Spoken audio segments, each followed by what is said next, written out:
રાજકોટથી સમાચાર ધારાસભ્ય રમેશ ટીલાલાની ટકોર પટેલ સમાજના બનેલા અધિકારીઓને કરી ટકોર। સમાજના લોકોનું કામ પહેલા કરજો, સમાજના લોકો તમારી પાસે અપેક્ષા લઈને આવે છે।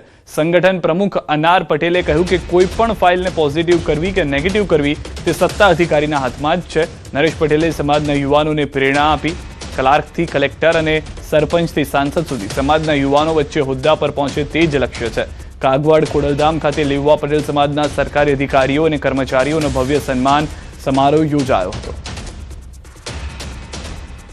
ત્યારે હું અધિકારીઓને ખાસ વિનંતી કરું છું કે તમારી પાસે આપણા સમાજના લોકો અપેક્ષા લઈને પણ આવશે, તમે ચોક્કસ તમારાથી જે મદદ થાય એ કરજો। મને પણ એ મારો અનુભવ છે। હું એમ કહું છું કે હું ખોડલધામમાંથી ધારાસભ્ય બન્યો, પણ ધારાસભ્ય નહોતા ત્યારે પણ સમાજનું કામ કરતા હતા, ધારાસભ્ય છો તે પણ સમાજનું કામ કરશું, અને ધારાસભ્ય નહીં હોય તો પણ અમે સમાજની વચ્ચે રહી અને સમાજને કેમ વધારે ઉપયોગી થાય એવા અમારા કામ નરેશભાઈના માધ્યમથી રહેશે।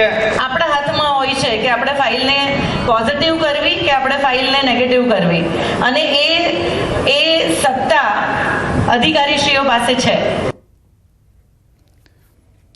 અમરેલીમાં ભાજપના ધારાસભ્યની હાજરીમાં હુમલો થયો। દામનગર શહેર ભાજપ મહામંત્રી પ્રકાશ તજા પર ઘાતક હથિયાર વડે હુમલો કરતા કાર્યકરોમાં નાસભાગ મચી ગઈ। ઇજાગ્રસ્ત ભાજપના હોદ્દેદારને હોસ્પિટલમાં ખસેડાયા। હુમલો કરનાર હીરા નવાપરા જિલ્લા મધ્ય સહકારી બેંકનો ડિરેક્ટર અને ભાજપનો કાર્યકર। દામનગર પોલીસ દ્વારા તપાસનો ધમધમાટ શરૂ। લાઠી તાલુકાના દામનગરમાં ધારાસભ્યના હસ્તે ખાતમુહૂર્ત કાર્યક્રમ થયો હતો। એસપી સંજય ખરાત આ ઘટના ઉપર સતત મોનિટરિંગ કરી રહ્યા છે। મારી પાસે જે પ્રમાણે માહિતી આવી છે અને જે પ્રકારે મેં બધું જાણ્યું છે તે પ્રમાણે વર્ષ દોઢ વર્ષ પહેલાં એમના ફેમિલી પ્રોબ્લેમના કારણે આ ઘર્ષણને એ અદાવતના કારણે આ હુમલો થયો છે એવું મને પાછળથી જાણવા મળ્યું છે। ત્યાં બધા થઈને 40-50 માણસોની હાજરી હતી। હવે ભાજપ રાજકીય હુમલો થયો છે, કોઈ વ્યક્તિગત કાંઈ મુદ્દો છે એ તો હવે તપાસ થાય ને હું બહાર આવે છે ત્યાર પછી ખ્યાલ આવે। અરવલ્લીના ભિલોડા અને શામળાજી કોંગ્રેસમાં ગાબડું થયું છે। સ્થાનિક સ્વરાજની ચૂંટણી પહેલા કોંગ્રેસને ફટકો। બલભદ્રસિંહ ચંપાવતે કોંગ્રેસ સાથે છેડો ફાડ્યો। બલભદ્રસિંહ ચંપાવત ભાજપમાં જોડાયા।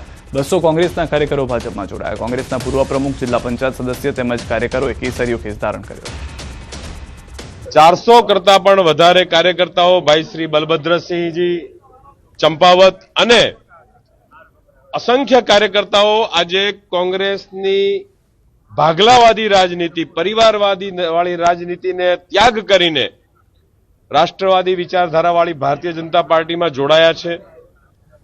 ભારતીય જનતા પાર્ટીના અરવલ્લી જિલ્લાના પ્રભારી તરીકે હું એ સૌ કાર્યકર્તાઓનું ખૂબ હૃદયપૂર્વક સ્વાગત કરું છું। સમાચારોમાં અત્યારે બસ આટલું જ। આપ જોતા રહો ન્યૂઝ 18 ગુજરાતી।